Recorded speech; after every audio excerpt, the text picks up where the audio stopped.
Well, it's time again for your UAS weekly news update. This week I've got actually a lot of stuff. Last week was kind of slow, but this week there's a lot going on with the UAS world. The first one is an article that says, can you survive a drone crash to the face? Now that should get your attention.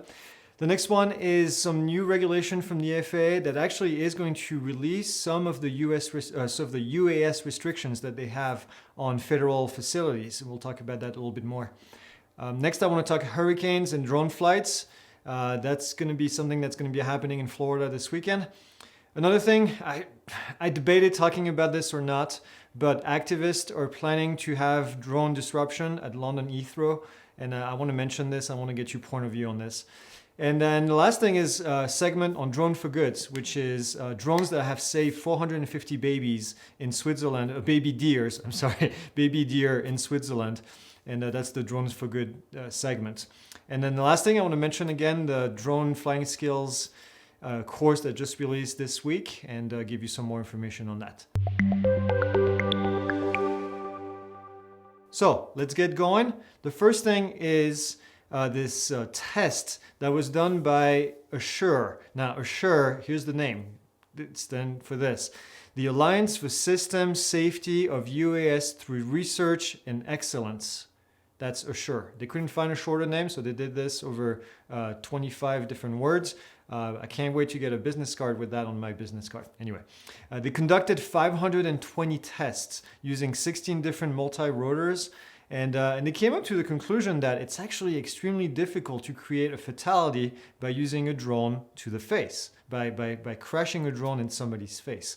What they basically said is that the worst possible kind of impact were extremely difficult to replicate, even when they tried. So unless you're trying extremely hard, just by accident, it's going to be very difficult to kill someone with a drone. Now, I am not saying that this is not going to result in a lot of pain, in a lot of cuts and bruises, but at least you're unlikely to probably die from a drone crash to the face. I'll put an article, I'll put a link to the article down in the comments if you want to see what it looks like.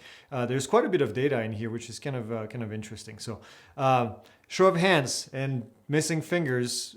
How many of you have tried to catch your drone using your hand and get cuts? Yeah, it's probably quite a few of you. So I haven't done it. I haven't get a cut yet, knock on wood.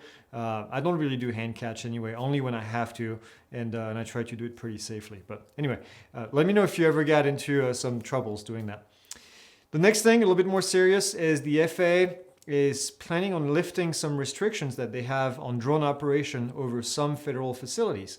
And I didn't quite see a list just yet, but basically what they're saying is that the FAA is working with the DoD, the Department of Defense, to minimize the impact on drone operation that some of these restrictions have near federal facilities.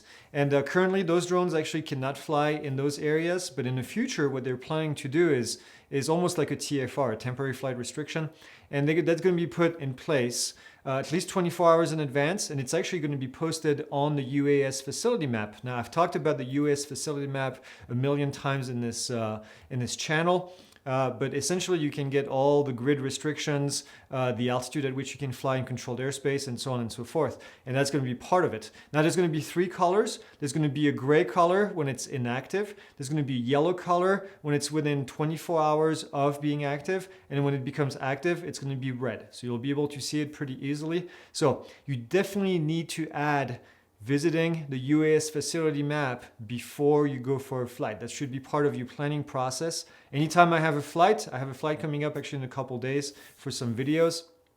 I'm going to be going in there the day before, doing all my pre-flight, getting all my approvals, and then the day in the morning before I go fly, I'm also going to check. Now with 24-hour notice, this is perfect. It gives you time to plan your activities and go from there. Now, if you want more information, the NOTAM is FDC 9/7752. If you want more information on this, that's what you need to type on the FAA website and find it. So let me know what you think about this. I think it's actually pretty interesting that the FAA is lifting restrictions rather than adding more restriction. I think it's a great step in the right direction in letting drone pilots kind of get a little bit more freedom in the airspace rather than be restricted in pretty much everything else. Next piece of news is there's a major hurricane that is going to hit Central Florida pretty soon.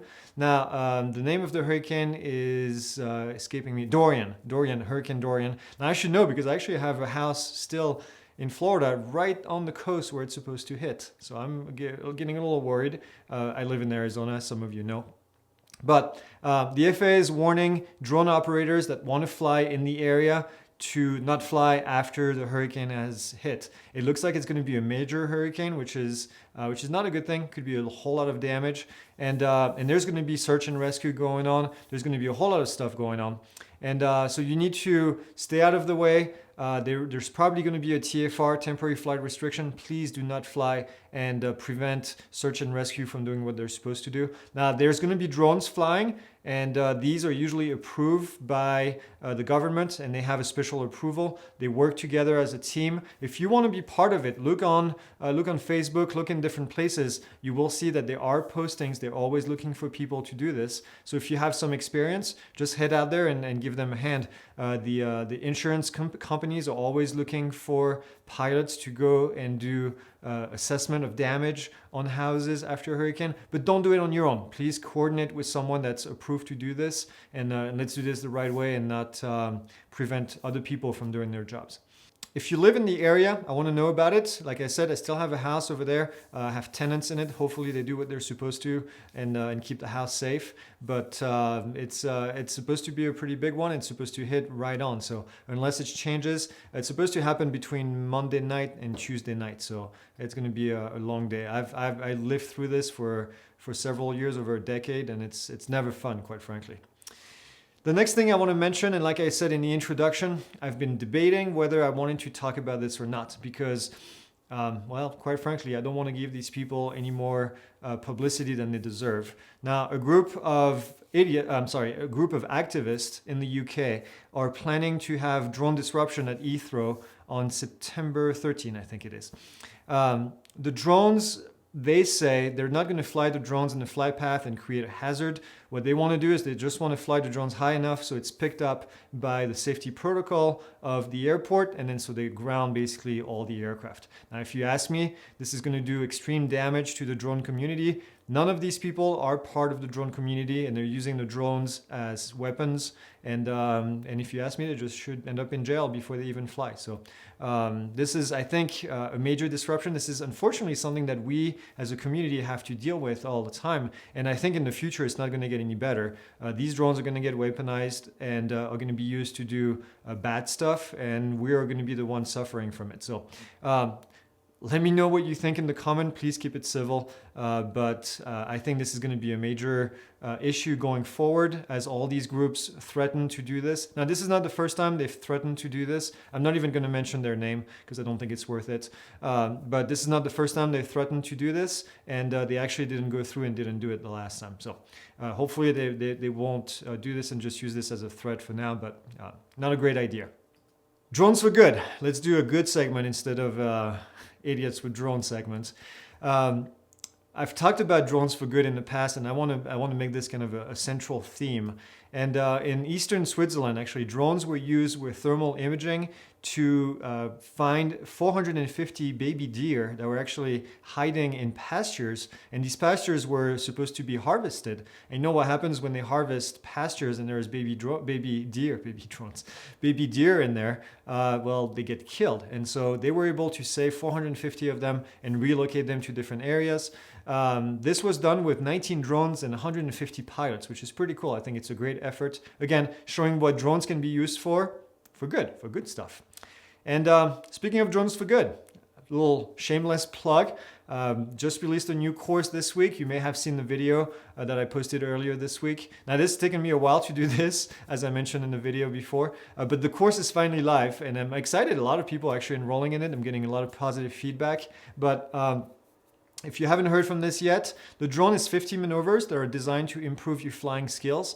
I went in there and I kind of started from scratch. I created these maneuvers based on my experience as a manned aircraft pilot, where we do a lot of maneuver flying. And I created them and adapted them for flying your drones and getting better at flying your drone. And it works because you know what? I became a better drone pilot by going through all these maneuvers. So I know that the result is good. And I'm not a good salesman, by the way, but this is, I think, something that's really going to improve your skills. Now, I go over instructions on how to actually fly the drone in itself. I show you how to do it in the field, and I even have a PDF guide that shows you how to do it, so you can print it, and then you can go and do all the maneuvers without having to watch all the videos. So this is really going to help you make smoother videos if that's where you're into, just flying smoother in general. I even give you some of the settings that I use in terms of the yaw and in terms of the camera movement, so you can get something that's more cinematic. So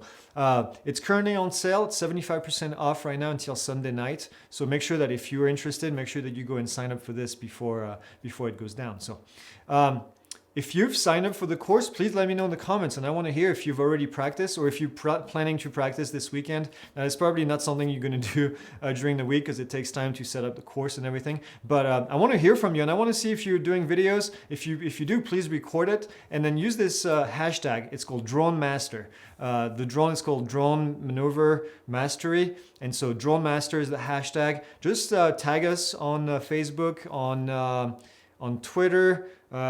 Actually, I don't have an Instagram account. I hate to say it, but I'm not really much on Instagram. But if you're on Instagram, just tag it. I'll find it. I have a personal account that I'll use, and just let me know. Just let me know how you like the course. If you think the maneuvers are too easy, too hard, and then any feedback that you have, I'm all open. But I wanna hear from you, and I want to see you fly these maneuvers. So this is it. Kind of a long one today.